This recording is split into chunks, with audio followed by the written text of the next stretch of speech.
here's my definition of intention. Getting clear on what you want. That's it. So now, it sounds really easy, like to get clear on what you want. The problem is that when the analytical mind gets overdriven by the hormones of stress, we start thinking, I want this, but then I need it on this condition, so it can't affect this person, and I don't want to lose that. And if this occurs, then this is going to occur for this, and that's not intention. The universe doesn't work like that. Intention is, you may say, I want a healing. I want a new job. I want a new relationship. Now, the moment you ask the question, the what-if question, what would it be like to be in love? What would it be like to have a new job? What would it be like to be in a new relationship, to do whatever, to be healed? The moment you ask that question, the part of your brain called the frontal lobe, which is the crowning achievement of the human being, 40% of your brain is the frontal lobe. It's the workshop. It's the creative center. Frontal lobe has connections to all other parts of your brain. The moment you ask an open-ended question, you speculate a possibility. The creative center turns on and it looks out over the landscape of the entire brain and begins to call up different networks of neurons that are stored in your brain based on something you've learned intellectually, knowledge, or something you've experienced in your life. Like, well, I know what it is to be in love, or I know what it is to have a good job, or I read a book about it. And it begins to call up these different networks of neurons, and then it seamlessly pieces them together to create a new idea, a new vision. And when you put all those networks together and they fire in tandem, you'll get a clear picture in your mind. And that clear picture is called intention. Now, the more you have conditions, or the more you have specifics about that job, like, for example, I want to make this amount of money more a year, I want to have health benefits, I want to have 3 weeks vacation, I want to travel, I want to work with great and unlimited creative people.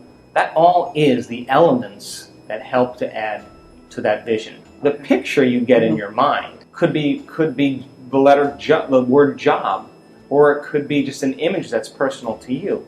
But the image then represents all of those conditions. So you can have several conditions that make up your intention, but the intention typically is a symbol. Like, you may see a retreat center that you may want to start and you have a picture of it. But once you see that picture, the next thing that happens, you start to live that dream. The moment you start to take that dream and it turns into a living motion picture, now you're in that imaginary place. And what happens is, the moment it starts taking on form and it starts taking on time, you start to experience it and all the things you're going to do. You're actually living in that future, and your brain does not know the difference between the actual event that takes place in your life and what you're imagining in your mind. We call it mental rehearsal in my work, but you're literally rewiring yourself to the future. Now your brain is no longer a record of the past. It's now, in fact, a map to the future. Now, most people stop at this level, but there's another level. Because once you have that intention, and I watched you do this, what makes the intention have life is when you combine it with that emotion. Why? Because your body is your unconscious mind. It doesn't know the difference between an experience in your life that creates an emotion and an emotion that you're fabricating by thought alone. So your body now, as the unconscious mind, is living in that future in the present moment, and you're beginning to epigenetically change your cells in preparation for that event. So then, here's the condition, the caveat. That means then you can't wait for your healing to feel wholeness. You have to feel wholeness for your healing to occur. That means you can't wait for your new relationship to feel love. You have to feel love so your relationship finds you. It means you can't wait to have your new job to feel empowered. You have to be empowered by the thought of your new job. So we're switching the model around because most people wait for something outside of them to change how they feel inside of them. And when they feel better inside of them, they get relief and they say, I like you, you helped me with that. That's cause and effect. That's the old model of reality. What we're talking about here in the quantum model is causing an effect, which means then you are going to have to change how you think and how you feel before the experience occurs in order for the event to find you. Now, that information has to have a carrier, which is they better feel love. I mean, if you're going to enter in a relationship with me and you want to be in love, but you're not bringing any love to the relationship, why would I want to love you?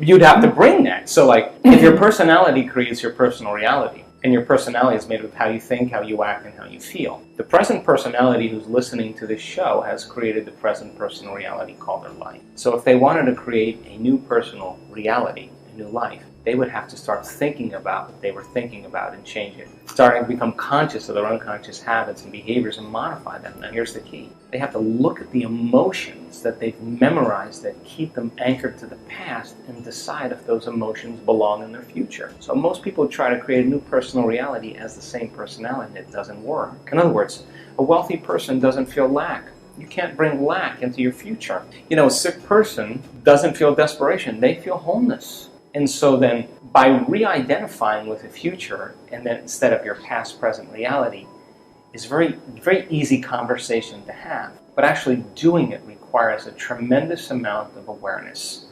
And that awareness means then that you have to stay conscious and pay attention to who you're being all the time. And you can't let any thought slip by your awareness that's going to cause you to return back to the old self. You can't begin to react emotionally to people and things in your life that cause you to feel like the old self. You can't talk and complain and blame and make excuses or go back to old habits and expect your future to show up. You have to maintain that state for a period of time so that your body catches up, because the body and brain live in the past. So it takes a certain amount of repetition and a certain amount of consciousness, a certain amount of will to finally arrive there. And I'm happy to say that it's possible. Well, number one, learn. Fill your brain with knowledge. Turn the TV off. Sit down and read a book or watch a video that's going to inspire you. Knowledge is the precursor to experience. The more knowledge you have, the more prepared you are for the event. And when you start losing track of your vision, it's because more than likely you're emotional. Because the moment you feel emotional, you can't see the future because you're looking at your future through the lens of the past. Get up in the morning, get out of bed, and take time for your precious self. You and I are a work in progress. And if we are not changing our brain and body in some way, priming it for the future, we're going to be very predictable the rest of the day, and we're going to be in our past. Take time for yourself every morning and ask yourself a simple question. One day, one lifetime, what is the greatest expression of myself I can be today? How would a great person think? How would they act? How would they feel? Can I teach my body emotionally how that future person is going to feel now? And make the deal with yourself that you're not going to get up from your meditation until you feel differently. If you do, get up and maintain that modified state of mind and body your entire day, independent of any person, anything, or experience in your life, independent of any emotional addiction or habit in your body, and independent of time. And if you can, get ready, because something unusual is going to happen in your life. That's the law. And so when synchronicities and serendipities and coincidences begin to happen in your life, unexpected events like balloons showing up in windows to remind you that the divine is present, that's an indicator that you are literally now in a dance in this world between your free-willed consciousness and this consciousness that's controlling all of this. And when your consciousness every day merges with that consciousness, why not be bold enough to say to the Creator, hey, Creator, I took time out of my busy day to emulate you. I'm the son and daughter of God. I am emulating you as a Creator. But here's the deal. I need a sign from you to let me know that you're real. But don't bring it in a way that I can expect, because if it comes in a way that I expect, it's nothing new. Rock my world. Drop a little crumb from the table and let me know that you're present so that I'm inspired to keep creating. When that starts happening to you on a regular basis, you're less prone to judge your coworker. You're less prone to get upset in traffic. You'll be the person going, because and when the mystical starts downloading data into your brain and you start having really profound experiences, there's only one thing you want to do, and that is to give. You cannot not give in that place. And you can never return back to business as usual, ever again.